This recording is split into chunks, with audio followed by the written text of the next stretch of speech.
Welcome to Honest and Open Conversations. If I'm asking people to be real with me, I need to earn that. So I'm starting with my story, including the parts I've never said out loud before. Before I turned 5, I'd already watched a duck get its head cut off. I can still hear it, the sound of its wings flapping long after the axe had fallen, the confused panic in its body, and the quiet horror that settled in me when I was told this is just life on the farm. That night I cried, not just for the duck, but because something deep down told me childhood had already ended. We lost Daisy too, the cow who came when we called her name. She broke her legs after falling down a rocky escarpment. There was nothing we could do. By the time I was 5, I'd been bitten by a dog, played in caves later revealed to be filled with snakes, and watched my parents forced to sell the only home I'd ever known. Interest rates at 18%, government incompetence, crushing everything. Life wasn't just unpredictable, it was terrifying. After the forced sale, we moved to Deepwater, to my grandparents' farm. Life there was simpler, harder, but unforgettable. It's where I learned that meat doesn't come in plastic, it comes from animals. We name, care for, and cry over. Country kids know this, farm kids live it. Maybe that's why regional Australia is so full of common sense. We moved twice more in northern New South Wales before I even started school. I was only 4.5, already behind, already needing extra help with learning. But the local public schools said no, too hard, too dumb for public education. But this isn't a sob story. It's the beginning of something very, very real. I was born and bred in the Southern Highlands of New South Wales. And I was raised in a home where domestic violence was real, where arguments didn't just echo through the walls, they shaped the way I saw the world. From a very young age, I felt torn, like I should have done more to protect my parents. That's a heavy weight for a kid. After some years up in regional New South Wales, Dad went back down south for work. Eventually we followed, and that move turned out to be a blessing. Because that's when I met some of the most important role models of my life. 2 nuns, a kindy teacher who gave hugs freely, a year 1 teacher who went on to raise a beautiful family, a year 3 teacher, like a drill sergeant, who pushed me hard, exactly when I needed it, and a male year 6 teacher, the classic example of what a male role model should be. Today they'd call that toxic masculinity. Back then, we called it preparing boys to become men ready for high school. The Southern Highlands gave me some of my best memories. Dad teaching me cricket in the driveway, playing lock-on around Lake Alexandra, the earliest form of laser tag, getting up early to watch the test matches, waking up in the middle of the night to see the Kangaroos take on Great Britain live from the UK. We camped with old bushman tools, blackened kettles on the fire, water so cold from the creek it stung your skin, and food cooked over open flames beneath the stars. That was freedom, but even in the good times there was fear. I had a nightmare that haunted me for years, the boogeyman, dragging me out of bed, my family standing there frozen. Couldn't save me, wouldn't save me. I'd wake up in a cold sweat screaming. And lying awake at night, I'd listen to the wind in the trees, wondering if I was safe. It wasn't paranoia, it was survival instinct. Because real monsters lived close by. Ivan Milat, the backpacker murderer, just down south, and Ebony Simpson, kidnapped and murdered, just to the north. We were kids, but the darkness wasn't abstract, it was next door. That's what it was like growing up. Beauty and danger, freedom and fear. But it was also the place where one of my truest loves was born, rugby league. Dad and I never went for the same teams. He was Manly and New South Wales. I was a Bronco and a Queensland supporter. But a love of the game, that was ours. And my first rugby league coach, he made me a big part of who I am today. He was younger than my parents, but he was a role model. I never forgot. He taught me never to give up and to play the hand you dealt. These lessons have carried me all the way through life. A fond memory that brings a smile to my face is after a game at the Oaks, and payback for a gag arrived in a pink sticky goo. So to my first coach, to the nuns, the teachers, my parents, my family, this is long overdue. But thank you, because every single one of you gave me something I carry to this day. Structure, resilience, and a belief that someone saw something in me, that I was worth something. The men in my life became especially important after Mum and Dad finally admitted they should never have been together. That was a hard time. Suddenly I was expected to step up, to be the man of the house, to carry responsibilities I wasn't ready for. The only example I'd ever had just walked out the door. And then the world reminded me just how cruel it could be. I couldn't get the funeral out of my head. The widow's scream as her husband's casket was lowered into the ground. That sound still echoes in me. It was also around that time that I became sexually intimate with a girl. I thought it was love. I thought it was something real, but the truth hit me hard because the moment she found someone better, I was discarded. Professionals have since called it abuse. She was a few years older, but I don't see myself as a victim, and that's important to understand. I've never named her, and I won't. This isn't about revenge. It isn't about attention. It's about honesty, reflection, and reclaiming your own story on your own terms, because that's the only way to heal. And the psychological research supports it. Trauma isn't treated by pretending it isn't there. It's treated by facing it head on, again and again, until it loses its power over you. And then, everything happened at once. My older cousin Denny, more like a big brother, was killed in a car accident. To this day, some of my family believe the police covered up a vehicular manslaughter by a local truck driver. Dad remarried. A male family friend I looked up to turned violent when drunk. Mum, who had always been at home, suddenly had to work regularly, and that shook my sister and me to the core. And then the threat started. Bricks thrown through our front window with notes attached. Our car's engine tampered with, designed to catch fire. It did once. It almost did it again. And while all that was happening, my grandparents both suffered major heart attacks, and my mother had a stroke.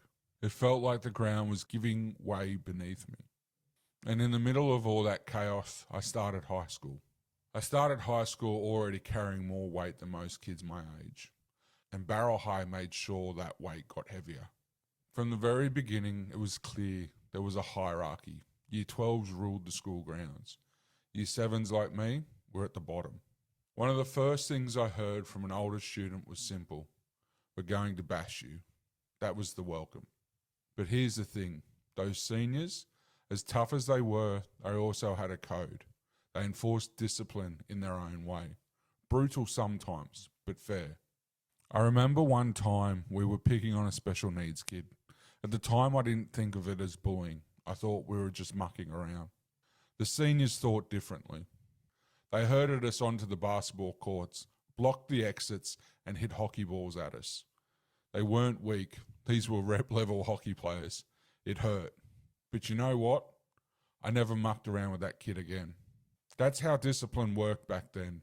Immediate, harsh, but it worked. Another time, two boys were having a blue. The seniors stood back, watched, made sure it didn't go too far. Then the older brother of one of the boys jumped in, trying to tip the scales. A senior stepped in, hit him once, broke his nose. Message clear. It's not your fight. Stay out of it. Now, today, people would call that barbaric. They'd call it abuse. But I'll be blunt. Back then, we called it respect. And compared to the chaos in schools now, maybe we've lost something. Not every teacher was bad either.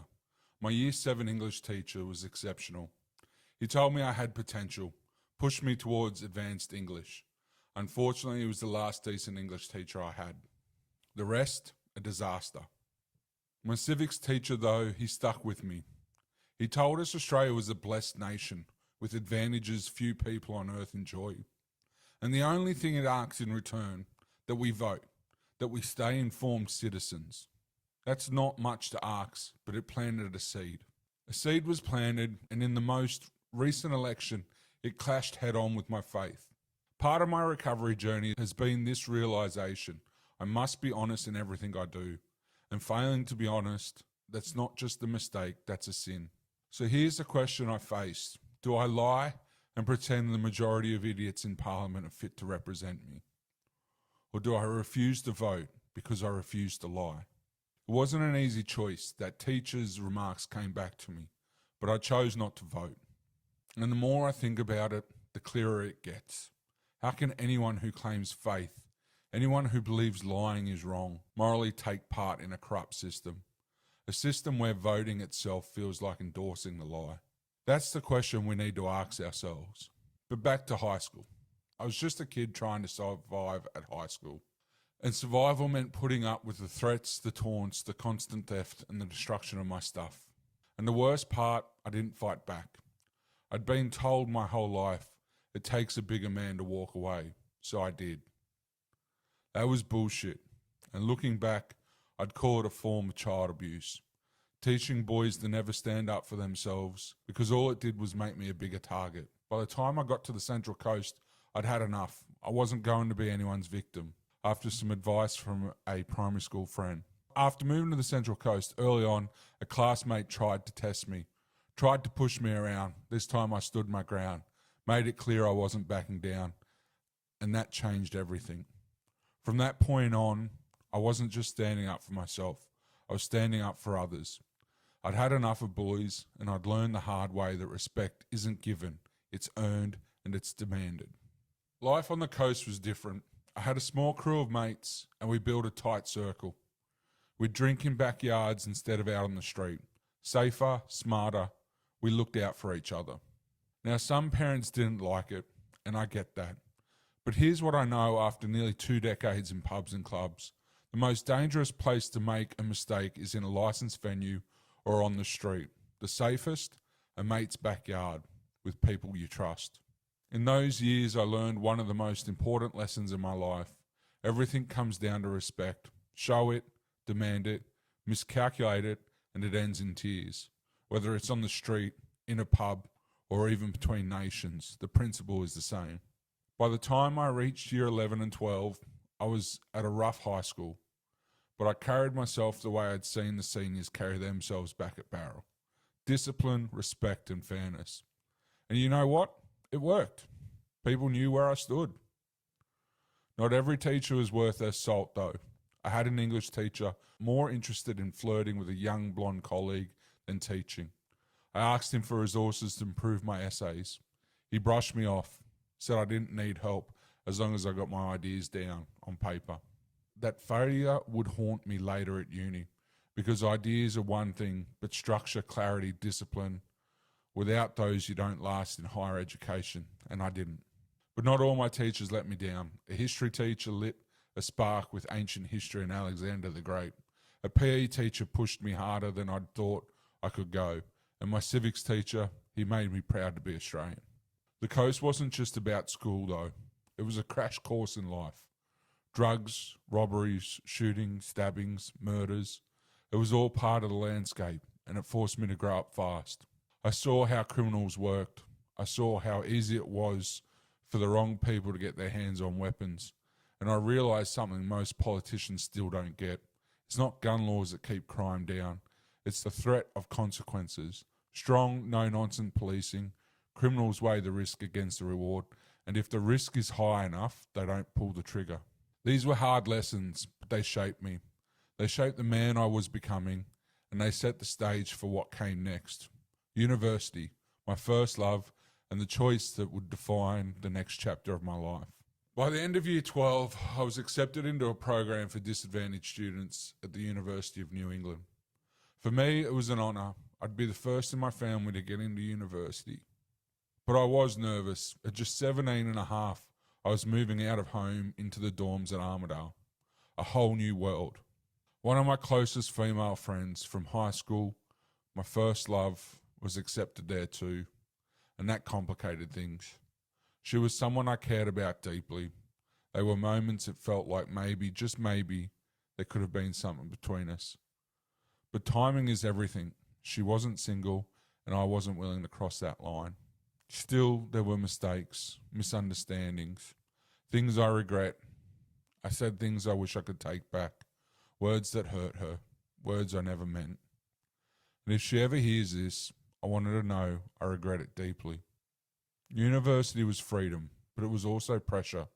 I struggled with essay writing. My Year 7 English teacher once told me I had the potential for advanced English, but by the time I hit uni, no one had taught me the structure, the discipline, the clarity you need to succeed in academia, and it caught up with me. I dropped out of my Bachelor of Arts, Bachelor of Law in 2003, not because I wasn't capable, but because I didn't have the tools. That failure haunted me. And while all of this was happening, I was stepping into adulthood, into relationships, into work, into choices that would define who I'd become. Because soon enough, I find myself in pubs, in security, in high-risk hospitality. I'd discover the adrenaline rush of holding the line, and I'd start walking the path that would shape not just my career, but my whole outlook on life. When I turned 18, I got my security license. My very first night on shift was at a local club on the Central Coast. That night ended with an all-in brawl in the car park, running from one fight to another, trying to restore order. By the end of it, I was exhausted but hooked. That was the start of something I didn't even realise at the time, an addiction to adrenaline. Because that's what security and hospitality gave me, adrenaline rushes, which I'm sure matches skydiving, racing cars, or running into burning buildings. And that rush kept me in the industry for almost 2 decades. During the uni holidays, I got extra work through my dad's contacts, armed cash escorts, static guard work. The thought of carrying a firearm, running high-risk jobs, it pushed my limits, and I loved it. With that came nights I'll never forget. One of the worst came early. The papers later called it a riot. I still carry the belief that my actions may have sparked it. I refused entry to a man who matched his description given to me. Serious threats of sexual violence against uni students. I believe the warning came from police. The man I turned away was Aboriginal, older and furious. He started smashing things in the mall nearby. Within minutes a crowd had formed. It grew violent. Men, women, kids, shop fronts attacked. People assaulted. The police sat in a paddy wagon watching. Their words, do whatever you need to. We can't intervene until the liaison team arrives from Tamworth. So we locked the pub down. We tried to hold the line, but outside it was chaos. A young man and his partner left despite our warnings. He was beaten so badly I was later told he either never recovered or died. And that set off a chain reaction. The young man was allegedly connected to a senior bikie. Within a week, the town was crawling with outlaw motorcycle gang members. Every pub, every street, they weren't hiding. It was an open presence. I thought I was on their list. I couldn't sleep that week. When they finally confronted me, the message was simple. You've got a job to do. We've got a job to do. As long as you don't interfere, there won't be a problem. And just like that, the tension disappeared. The Aboriginals responsible, never seen in town again as far as I know. It wasn't the last time I'd be tested. After Armidale, I returned to the Central Coast and started working for a security company. Fairly quickly, I moved into a team leader's position at one of the medium-sized clubs they had a contract with. Our job was good. Saturday nights were the highlight. First, we'd have the football on, and once the games were wrapped up, the auditorium opened up into a nightclub atmosphere. They played what I still think is the best music ever made. Rock from the 70s, 80s and 90s. It pulled in an older crowd, and being a tough part of town, there were some serious individuals around. But for the most part, everyone behaved themselves. Everyone had a good time. One funny similarity between the club and the bistro back in Armidale was the patrol work. As guards, we had to check the private areas, the lockers, the storerooms, toilets, lounges, the corner booths. Anywhere the public could sneak into. Why, you may ask? The answer, no matter the clientele, one thing never changed. People had a habit of involving themselves in sex or sexual acts in public places. It was always something we had to keep an eye on. That venue gave me good experience, but the company also put me into one of the larger clubs where my close quarters protection skills were really tested. That was a whole different level of security. Real world lessons you can't learn in training. There was even a period where the club ran swimsuit model contest. The danger points were obvious. Around the change rooms for the girls and when they walked the catwalk down to the stage. But the events were well run. The girls often spoke about the opportunities. The venue pulled in a crowd and made money. A win-win. These days I doubt you'd see many licensed venues run something like that. With woke politics and political correctness, it's probably more trouble than it's worth. And that's a shame, because back then, when it was done right, everybody benefited. If no one was harmed, what was the problem? Whilst working for the same company, they branched into a new area, protecting carers from violent young offenders. These were teenagers who couldn't live at home, too violent for group homes, too violent for anything other than imprisonment. Looking back, this was one of my first real tests in psychology. Even though I didn't realise it at the time, what I came to see was the patterns of behaviour. Cycles of escalation and manipulation were all psychological. That experience planted the seeds of an interest that grew later. It's one of the reasons this podcast even exists today. These young people weren't petty troublemakers. They had serious criminal histories, armed robberies, violent assaults, and arson. And they all had cycles. When the cycle broke down, their social skills collapsed. Once social skills dissolve, the spiral turned violent. In one case, I was tasked to protect carers from a teen who had already tried to burn down the kitchen and stab one of her carers. That meant strict controls. No knives, no lighters, no candles, no chemicals. Everything locked away. Most carers understood the risk and kept professional boundaries, but one let her ideology cloud her judgment. She believed the teenager was simply a victim of the system, that all she needed was love, care, and positive role models. She saw herself as a mother figure, I'm sure. The problem was it made her a target. The teen saw her weakness and began manipulating her. She studied her, tested her, and planned something. And sure enough, one day it came to a head. It was a day shift. The teen got us both into the office where all the dangerous goods were stored. She knew the routines. She claimed a female health issue. The carers were always sympathetic, especially this one. The carer stepped closer, and that's when the teen launched her attack. The violent intent was shocking, animalistic, barbaric. One of the few times in my career where I saw raw instinct, what Jordan Peterson describes as psychopathy, within the dark tetrad. I'm not making a clinical diagnosis, but the traits were there. If I hadn't reacted quickly, taken her down hard, the carer could very well have been killed. And if the teen had gotten into the office, knives, chemicals, it could have endangered the public as well. What struck me more was what happened afterwards. Despite me saving her life, that carer and even some of the professionals questioned whether I'd used too much force. The police cleared me completely. But it showed me how little people understand the force continuum. People who have never been in a violent confrontations feel qualified to judge those who have. That lesson stuck with me. It's why I often point to cases like George Floyd in America as examples of ideology corrupting justice. Officers condemned, not because they broke the law, but because political narratives demanded it.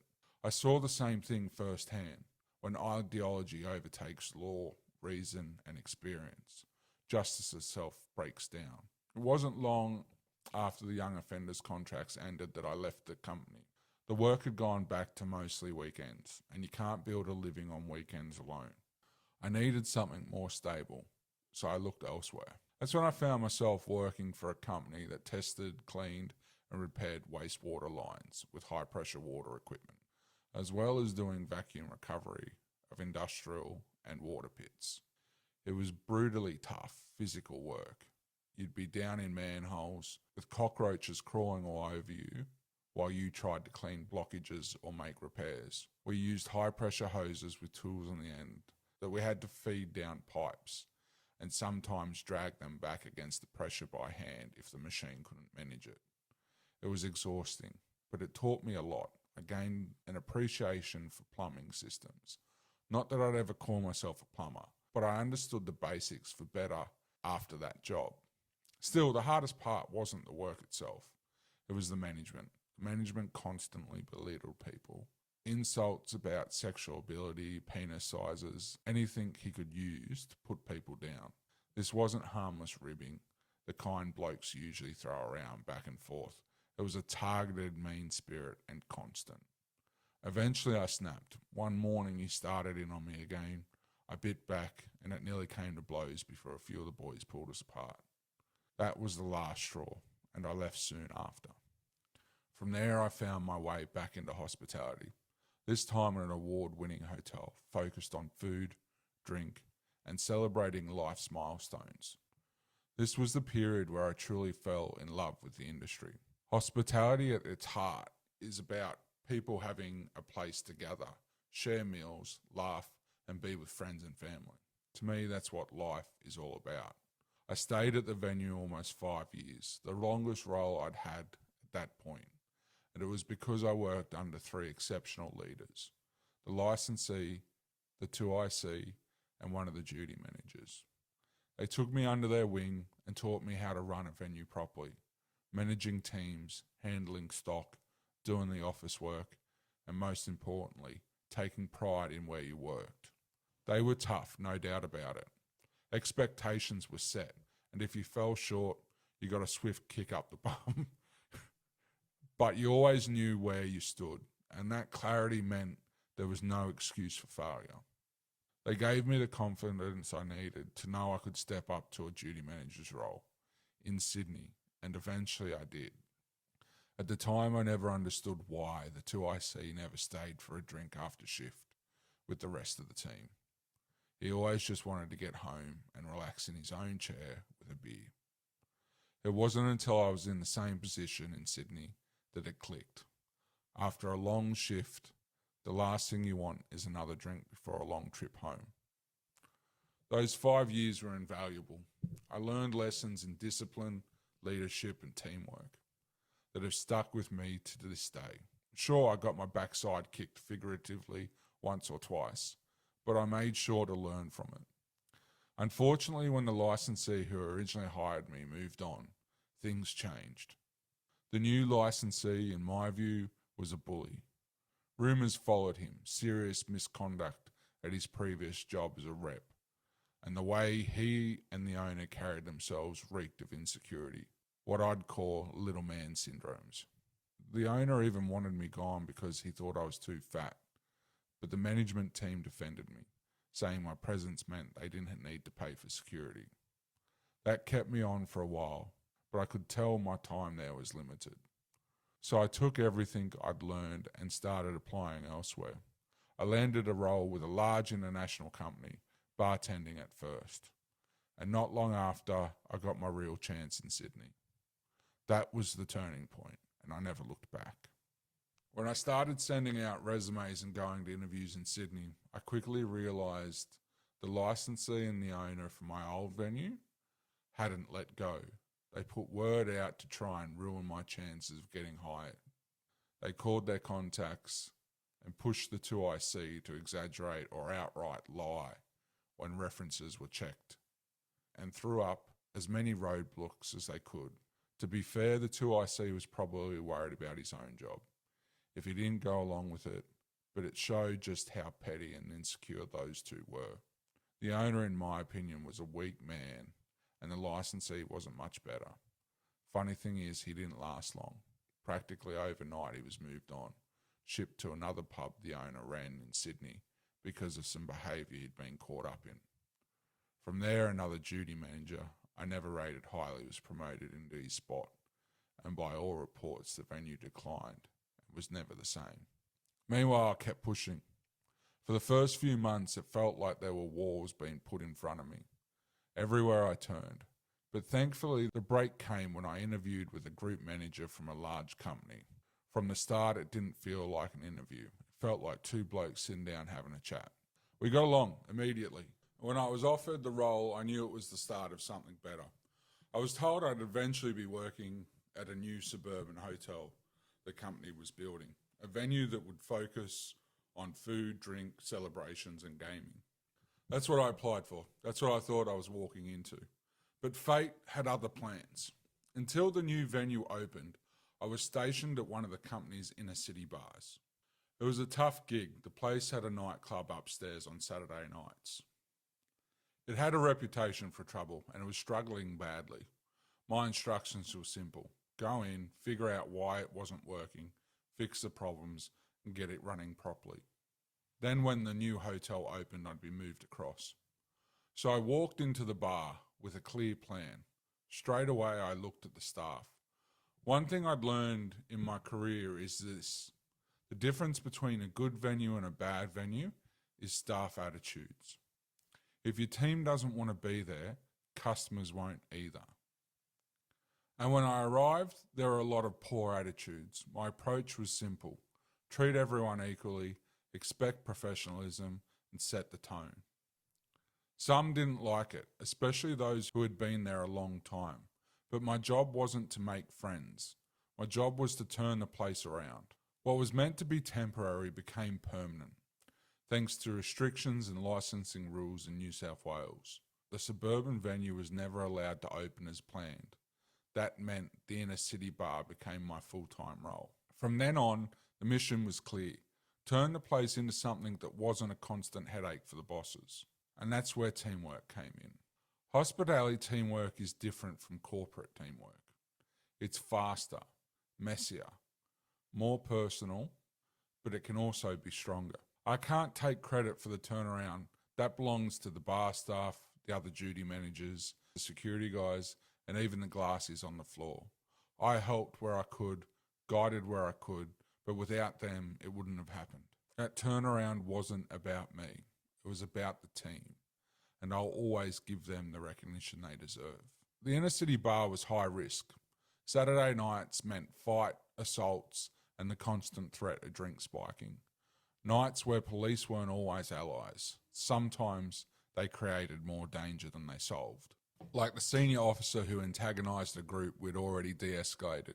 She was attacked. My team and I stepped in and we saved her. But that never should have happened. Or the time capsicum spray was used on me and a guard while we were restraining a woman at the top of a staircase. Nearly put all of us in hospital. Then there was the night a well-known Sydney underworld figure came in and allegedly asked to speak to me, the white duty manager. It was confronting. Word was he and his offsider were possibly armed. Serious men, no strangers to violence. We had a VIP area off the main music room, normally for footballers, celebrities, or high spenders who wanted privacy. That night, the room was empty, so I cleared the staff out and waited. The figure walked in, a long dark overcoat on a hot night. Glasses, he sat down silently, never moved again. His offsider came over. I had gum in my mouth, something I'd allow on nightclub shifts, even though most venues frowned on it. He looked at me and said he wanted the gum. I offered to get him a fresh pack, but he said no, he wanted the gum out of my mouth. A true power test. I told him flatly that's not going to happen. I'd get him gum, I'd get any VIP gum, but he wasn't taking it from me. He stepped closer. If I want the gum out of your mouth, you'll fucking give it to me. They were his words. I stood my ground, offered again to get him gum, but I refused. He walked back over to the man that was sitting down. He turned, whispered to the man in the coat, and then they both got up and left. Who knows what would have happened if that moment went differently. Later I found out the venue had been heavily targeted by outlaw motorcycle gangs and underworld figures. Intimidation was constant, and it was one of the reasons the company had taken the venue back. That wasn't the only incident. One of our main security guards, one of the best, suddenly stopped working at the venue. When I asked him why, he told me he'd been run off the road by masked men. Warned that if he kept working at our venue, he and his family would be killed. He was also told that same message applied to me and my family as well.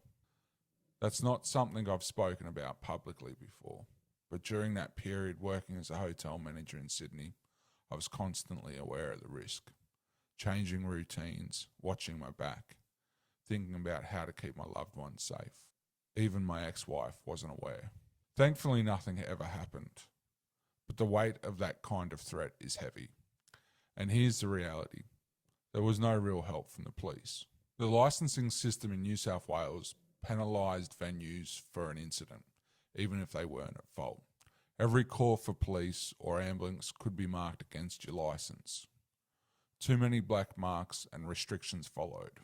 You've all been to those venues that don't offer glassware, suddenly reduce hours, and implement harsh conditions. That's all as a result of this flawed licensing. It meant managers like me were effectively on our own. That system doesn't just hurt venues, it hurts society. Shut down legitimate places for people to gather, drink and dance, and a party spill into the suburbs. No security, no structure. And then when things go wrong, they go very wrong. We've all seen those stories of out-of-control parties ending with riot squads. That's the reality created by short-sighted liquor laws.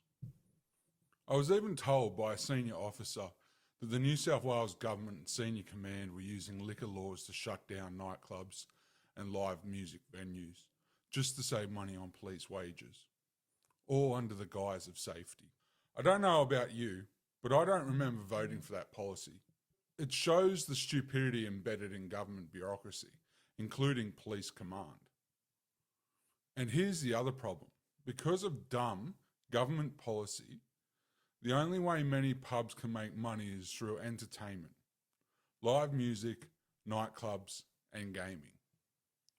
Food makes money too, but only if you charge ridiculously high prices. Even then, it's barely sustainable. So when politicians and police command work together to shut down entertainment venues, what's left? Of course, gaming.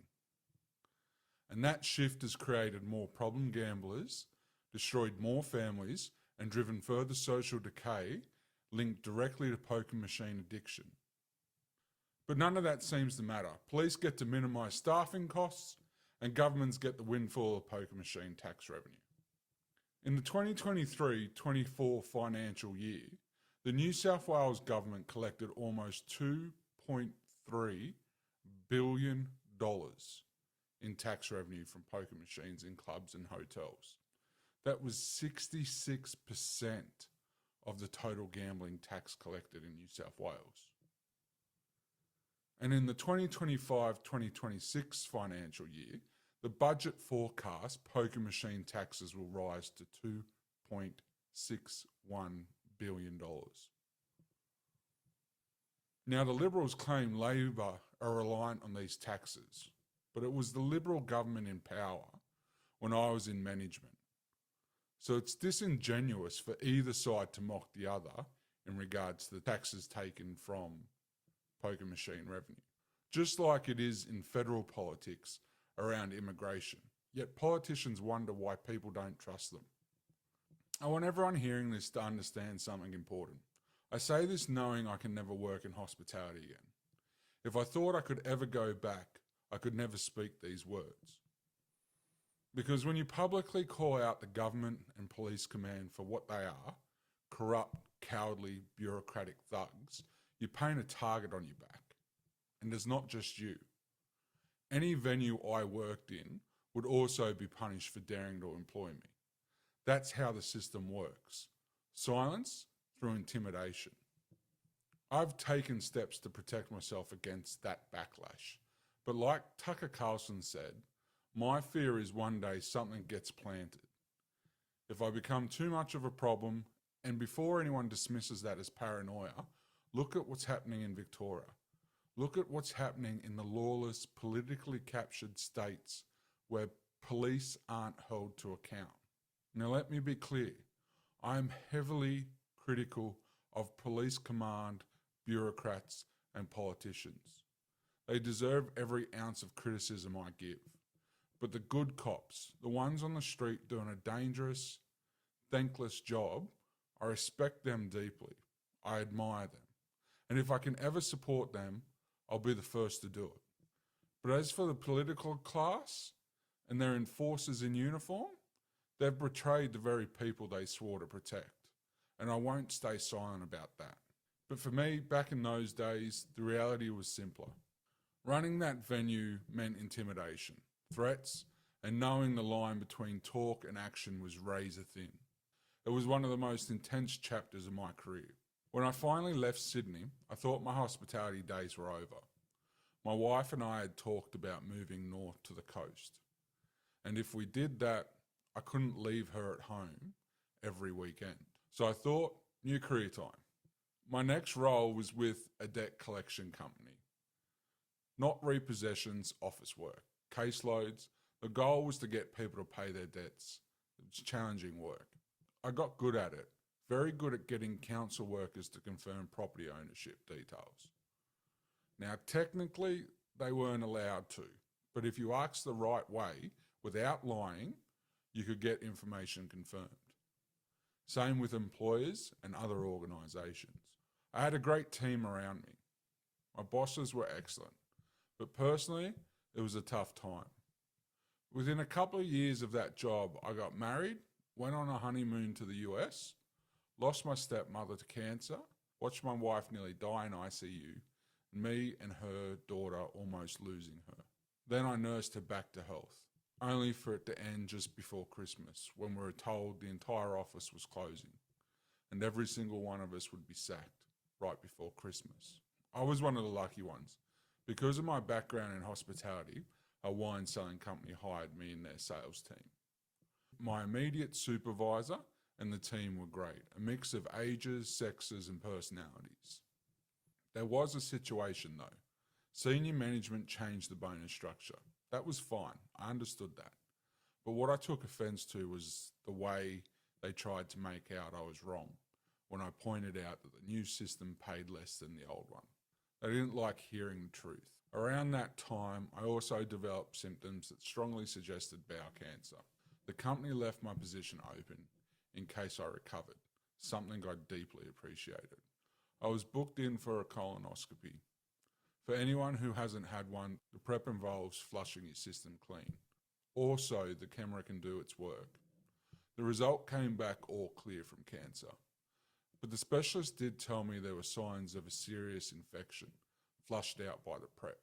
I went home relieved, but that night, as I went to bed, I felt stiffness in my lower back. I was concerned. I put it down to the procedure. I was wrong. By the next morning, stiffness had turned to agony. The infection had moved from my bowel to my spine. Now imagine the most painful infection you've ever had to the touch. Then imagine that pain being squeezed, constantly 24/7 for 6 months plus. I was let down badly in that initial period, by ambulance, by the hospital system. They largely dismissed me because I couldn't complete the test used for structural back injuries. And the standard diagnostic test for infection came back negative. No temperature, no visible infection sign, blood work clear. It wasn't until my second overnight stay that they put me on heavy opioid, oxycodone and endone. But I wasn't warned that heavy opioid use causes constipation. So now I had the infection pain plus constipation pain, and the opioids barely took the edge off.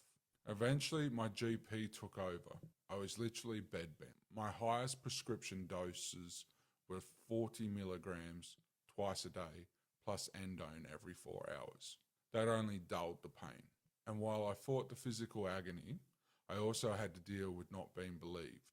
My ex-wife and her mother decided between them that my injury was fake, that it was just an excuse to get out of work, even though I'd busted myself supporting my ex through her medical crisis. Suddenly, I was a liar. Later, when my marriage was ending, I asked her to explain it. Maybe apologise? Her words were clear. None of the professionals believed you, so why should I? My mum and dad were the only close ones who truly understood how crook I was. My GP understood. One highly trained physio did too, but every other so-called professional dismissed me.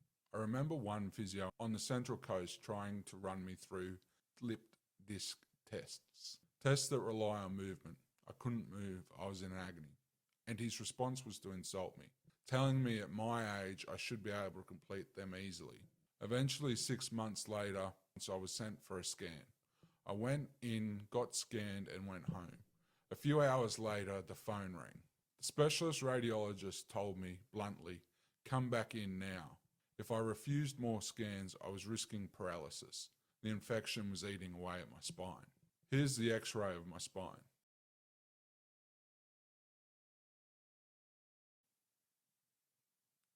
You can see where the infection ate away at the disc. From there, I was sent straight to hospital and left sitting in the waiting room most of the night while doctors decided whether I needed transfer to a specialist spinal unit in Sydney. I was admitted, spent days in hospital, underwent more tests, including a lumbar puncture. The treatment, 6 weeks of a PICC line, a long-term drip in the arm running straight to the heart. Even after that, I wasn't fully recovered. I needed extra antibiotics in tablet form. Around this time, the wine company asked if I'd be returning. I tried, but I couldn't. I appreciated the opportunity, but this was the start of an even tougher period. Thankfully, I was blessed with a guardian angel. That angel came wrapped in fur, a puppy, a run to the litter, a Neapolitan Mastiff cross with a Doggy D Bordeaux. If you've seen the movie Turner and Hooch, that was my Poppy, except she was brindle, not tan. I had to fight with my ex-wife just to get her, but she stole my heart and she carried me through the hardest period of my life. I've been blessed with 2 dogs in my life. As a kid, a black Labrador who was my rock, and now Poppy, my rock as an adult. When I look back at 2018, I can't ignore the irony. God spelled backwards is dog. Now, I'm not saying dogs are God, but I do believe they're a gift from God, which is why if you hurt dogs deliberately, it's almost as bad as hurting children. And in my view, anyone who does either deserves the death penalty. Back to my story. I thought the hardest thing I'd face was the pain of the infection, but the opioid withdrawal was brutal. Before this, I never understood why addicts stayed on drugs.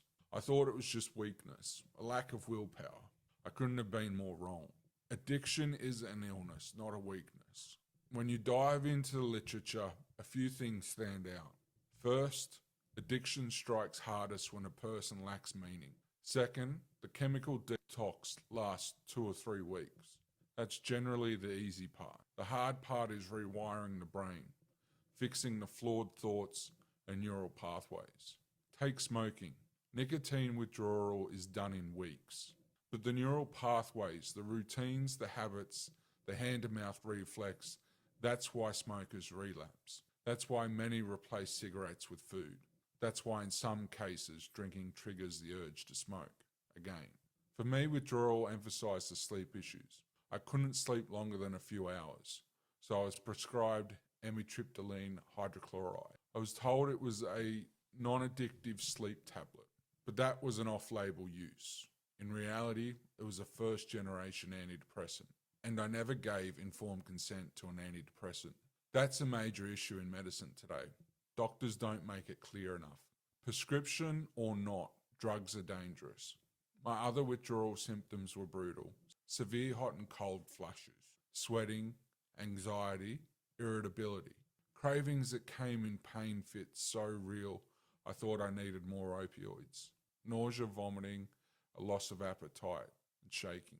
But eventually the infection cleared, the withdrawal passed. And then came the next challenge, money. My wife and I had to face reality. To rebuild financially, I'd have to return to hospitality. Eventually I took a job in a Newcastle venue that should have been a fresh start. A board hired me to clean the place up, and God, it needed cleaning. Staff who sabotaged the business if they didn't get their way. Management instructing staff to antagonise patrons. Patrons verbally abusing staff after too many drinks. One bartender who bullied customers and staff alike but didn't even understand the laws of the industry. And the most senior managers allowing personal relationships with staff to rot the place from the inside out. It was another chance for me to prove myself, to turn a venue around. And for a while, I thought I could, but I didn't see the trap. I wasn't 100%. The 2 most senior managers weren't incompetent by accident. They were playing their own game. In my view, they gaslit me, they bullied me, and they did it until my career finally collapsed. Later, an expert in forensic psychology and criminology would diagnose their actions as meeting the criteria for technical gaslighting and workplace bullying. And I'm confident if I'd lived in a state like Victoria, where business managers can face criminal charges for this kind of conduct, both my superiors and the members of the board would have had a criminal case to answer. But by then, the damage was done. One of the bar staff that I got along with turned around and said to me, the last things I heard was, they should never have done this to you. But by then, the damage was done. I lodged complaints, I fought back. But here's the other dirty secret of work cover law. No one is there to help the injured worker. The whole system is set up to look after everyone except the worker.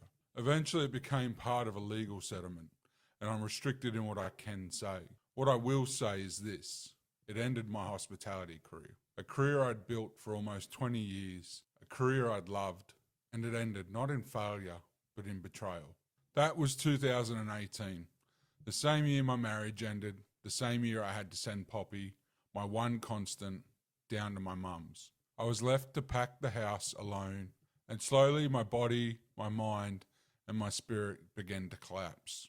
Panic came back harder than ever, crushing chest pains, tremors, vomiting, the sensation of suffocating.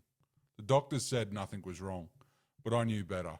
I'd heard nothing's wrong before, when a spinal infection was missed until I nearly ended up paralysed. I didn't trust them anymore. And when even a psychiatrist told me I lacked the capability of competency to succeed, that broke me more than anything else. Because by then I didn't just feel sick, I felt worthless. At one point, I even considered suicide by cop. Not because I wanted to hurt anyone, but because I wanted to take my revenge on those I believed had destroyed my life. And I didn't want to go quietly. But even in that state, I couldn't bring that shame to my family. And deep down, I believe God was with me in those moments, pulling me back from the brink. So I came up with a different plan. Quick, clean and final. I'd take my mum's old broken down Falcon, fill it with petrol and gas, and drive at full speed into a tree at the end of the Highway T intersection. No note, no remains, no scene for my family to find, just an explosion. The day came, I got into the car. I believed those would be the last faces I'd ever see, my mum's and Poppy's beautiful, goofy, confronting face. And then something flickered, a tiny, fragile glimmer of hope. That spark came from something my auntie had suggested, a man named Dr. Jordan B. Peterson. I'd known of him since around 2014 because of politics, but I'd never explored his psychological work. I decided to give his first Maps of Meaning lecture a try. He opened with a joke, and I smiled. It was the first genuine smile I felt in years. The emotion was overwhelming. I pulled over, broke down in tears, and realised I didn't want to die. That day I didn't drive into a tree. Instead, I went to my GP and made a commitment to fight my way back. Dr. Peterson had saved my life. From that moment, I started devouring everything he'd written and recorded. His recommended reading list led me to 2 more life-changing books: Aleksandr Solzhenitsyn's The Gulag Aligo and Viktor Frankl's Man's Search for Meaning. The lesson was clear. If Med could endure the worst horrors humanity has ever produced without claiming victimhood, then I had no excuse, none whatsoever. From that day on, I refused to be a victim. And when I let go of that identity, something incredible happened. The anger vanished. The desire for revenge disappeared. And the thoughts of ending my life stopped. That was the moment my life began to turn around. Turning my life around wasn't instant. It wasn't a movie moment where everything suddenly became better. It was hard, grit, sweat, and a level of resilience I didn't even know I had. It started with my GP. She was compassionate. She never rushed me. She spoke with me and not at me. That alone gave me hope. When I shared ideas, even during COVID, she listened. She didn't always agree, but she respected that I'd done the research, that I cared enough to ask honest questions. That respect mattered. I remember one day I shared a vivid dream. It had religious symbolism that I recognized through my Catholic faith. To my surprise, she offered an Islamic interpretation too. That moment stuck with me, not because of religion alone, but because it showed me something rare: intellectual openness, a willingness to meet people where they are. Then came my psychologist. No fluff, no sugarcoating, just straight talk, exactly what I need in that moment. He helped me lay out a real plan, not fantasies, not wishful thinking, a plan to rebuild my life, and eventually beat the agoraphobia that had begun to chain me down. But through it all, I wasn't alone. Poppy, my mastiff, was always there. On days when stepping outside felt like going to war, she was by my side. No judgment, no expectation, just presence. Her quiet companionship gave me the strength to keep moving, one step at a time. But here's the truth. Professionals helped, family supported me, and Poppy stood by me. But the secret, I had to do the work myself. I had to find meaning. And I realised something too many people miss. Meaning has to be internal and unable to be taken away from you, not external. Too many men, especially fathers, make their meaning their wives or children. But if tragedy strikes, if marriage collapses, if a child is taken away, their world collapses too. That's how some men spiral into suicide. That's how you get those rare but horrific cases where men take the lives of their own children. It's not madness. It's what happens when society teaches men their only value is service to others, then rips that meaning away. It is also what happens to soldiers. And let's be honest, institutions like the family court, they don't care. They claim to act in the best interest of the child, but too often fathers are ignored even when they're the more stable option. That's not equality. That's corruption dressed up as compassion. So I asked myself, what could I do for the rest of my life just for me? My answer was faith and education. Deep conversations, learning. That gave me peace. That gave me purpose. And that's where the idea of this podcast was born. One teenager close to me once asked, what's the point of learning? Here's what I told him. Education can be fun, exciting, a thrill, but more than anything, it's the only way to make sure you're never taken advantage of or told what to think again. Knowledge is a form of power, and in a world where ordinary Aussies feel like the world has gone mad, knowledge is the weapon we need to force change. That was the foundation of my recovery. Not being a victim, not being silent, learning, finding meaning, and fighting back. And that's what brings me here right now speaking to you. Eventually my workplace complaint was finally heard. 3 years after I first lodged it. 3 years. That's not justice. That's using the process as punishment. During that 3 years, I even had to change legal firms. Midway through because the first team dropped the ball. And let me tell you, when you're already broken, when you're already fighting to get your life back, the last thing you need is lawyers making it worse. But in hindsight, the whole process opened my eyes because it showed me something bigger, something ugly, something systemic. Governments, both state and federal, have quietly allowed insurance companies to dump their responsibilities. Instead of making insurers pay up and look after injured workers, they've shifted the burden onto Centrelink. That's cost shifting. That's betrayal. What should be the responsibility of billion-dollar insurers gets handed to the taxpayer. And workers, people like me, get abandoned. I was one of them. I went months without nothing because leave had run out.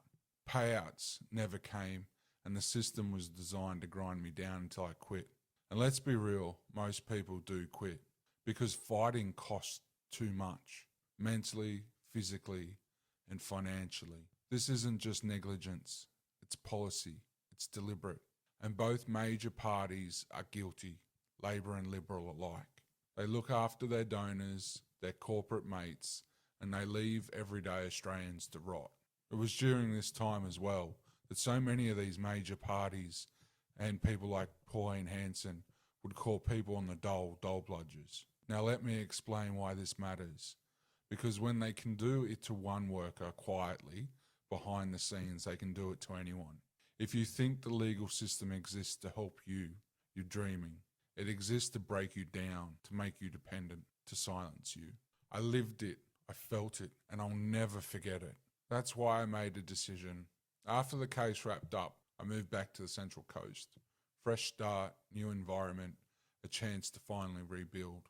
During this whole time, I had another fight on my hands, my physical health. See, even after everything, I found out I was insulin resistant. That hit me hard because I'd always tried to eat right. I tried to do what the so-called experts said, and still I was sick. That's when another Peterson came into my life. Not Jordan this time, but his daughter Michaela. She started talking about the carnivore diet.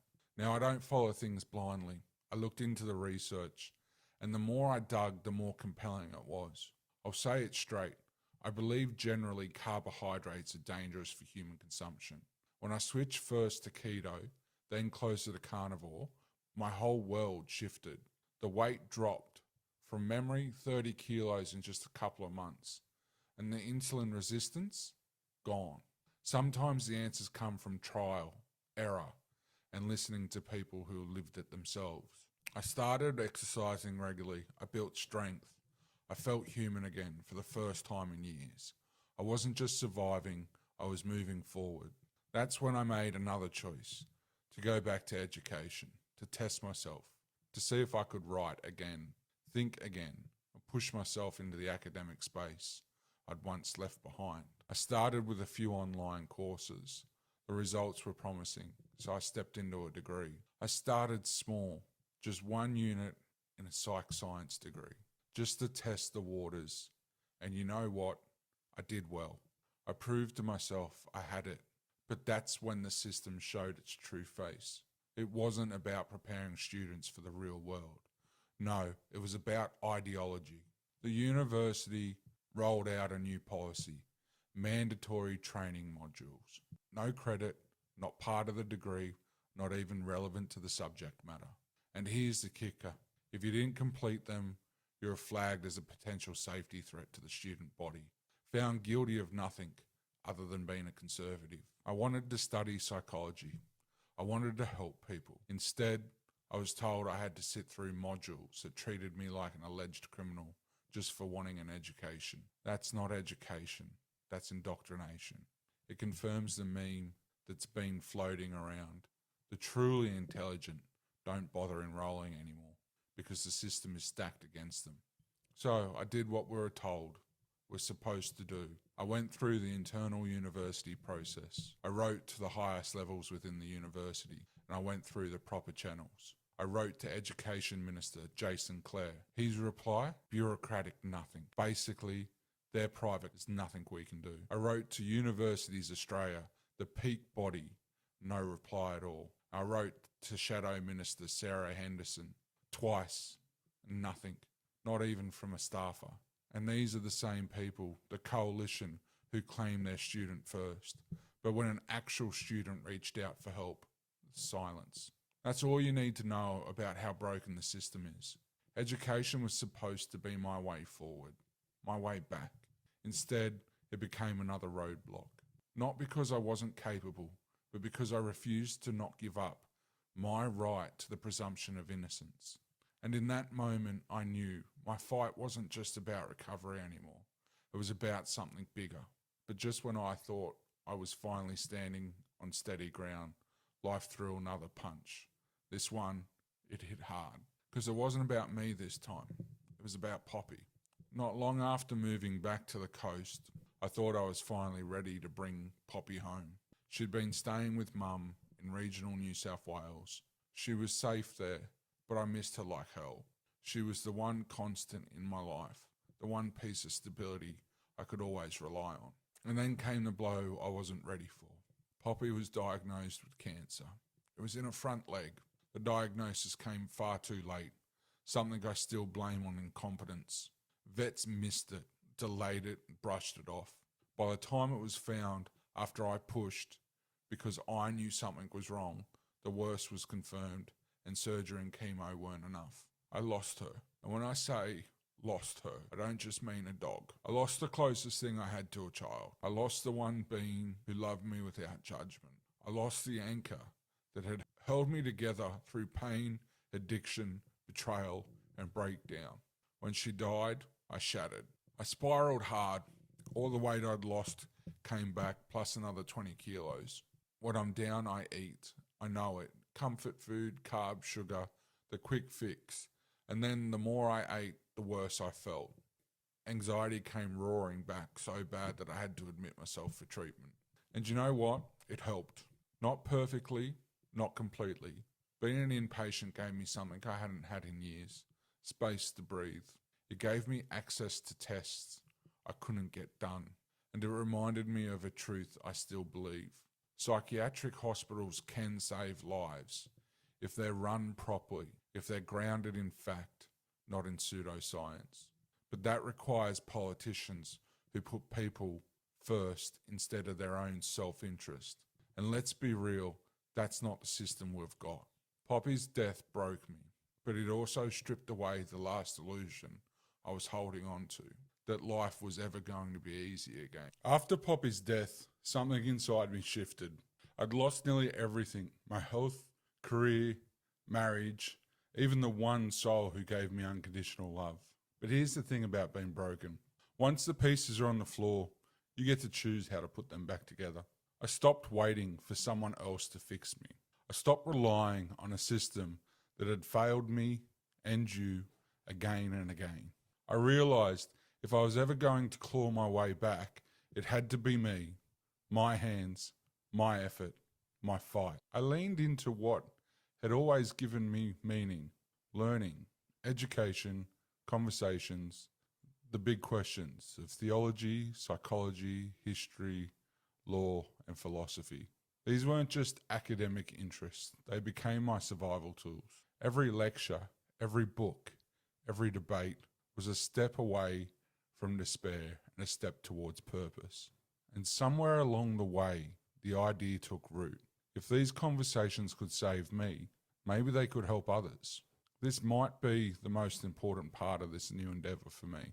If in the years to come, people approach me and say, I helped them out of their own black hole, then the slings and arrows that will no doubt come my way will all be worthwhile. This podcast isn't polished, not scripted by corporate sponsors. It's raw, real, unfiltered, unrestricted, and unapologetic. A space where everyday Australians and thinkers from around the world could sit down and speak freely. No censorship, no spin. Just truth, however messy, however uncomfortable. Inspired by years in pubs, listening and joining in on those table of wisdoms, the regular tables where groups, particularly men, would sit, argue, laugh, and come up with solutions to the world's problems. That's how Honest and Open Conversations was born. I believe this: the uncomfortable conversations are the ones that matter most. They're the ones that cut through the noise. They're the ones that change lives. And after everything I've been through, addiction, betrayal, near death and loss, I made myself a promise. I will never stay silent again. I want to end this first episode with clarity, because if there's one thing I believe in above all else, it's free speech. I'm a free speech absolutist. What does that mean? It means I believe people should be able to say whatever they want. No restrictions, none. The biggest disgrace is that there's other so-called conservatives out there that will throw examples at me about free speech. What about someone screaming fire in a theatre, they'll say? Here's the truth. Screaming fire isn't the problem. I can scream fire on a beach or in a field and no one cares. It's the circumstances that matter, not the words themselves. The crime isn't yelling fire. The crime is your action that endangers people. The other common example is defamation.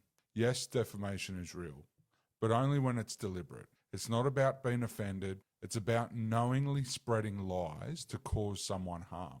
Again, it's the action of causing harm that makes it illegal. It's a very different thing. The only cure for bad speech is logical thought and better speech. I'll give you a current example. These stupid people who chant from the river to the sea, Gaza will be free. It's a highly offensive chant. The correct response? Ask them what river, what sea. Most can't answer, demonstrating just how stupid they really are. This example also proves another point. Let's say these people protest in thousands. If as a country we don't want that public representation, then we, using our free speech, tell our politicians to stop bringing like-minded people into this country. Those who are citizens and break the law should be put in prison so we can continue to live in the Australia I love, the peaceful, relaxed, freedom-loving country I grew up in and so many of you still remember. Because here's what free speech does. It forces debate, it forces honesty, and it forces accountability. That's why I will speak with anyone I'm legally allowed to. Politicians, academics, workers, leaders, outsiders, even people the mainstream media won't touch. Unedited, raw, open. Because I believe in the exchange of ideas, even if they're uncomfortable, especially if they're uncomfortable. I've been as raw as possible with you today, and I'll keep being raw. But you may have noticed I've deliberately hidden names, identities, and details where it wouldn't be fair to reveal them. Not everyone wants to be tied to my views, and I respect that. That's the balance, honesty, but always fairness. On a more personal note, I need to say this. I didn't get here alone. There are people, family, friends, mentors, even strangers who carried me through the darkest times. Not all of them are in my life today, but every single one of them left me with something I carry forward. And for that, I am sincerely grateful. To each of you who helped me reach this point, thank you. So here's my promise. I will be honest with you. I will never tell you what to think. I'll raise the issues, I'll shine the light, and I'll fight for what's right, even when it's hard. Because in a world where ordinary Aussies feel like the country has lost its mind, knowledge isn't just power, it's the weapon we need to force change. And the elites who dragged us into this mess, they're terrified of a population they can't control. That's why I've chosen to speak up, in my own way, on my own platform. The next chapters of my life aren't just about surviving.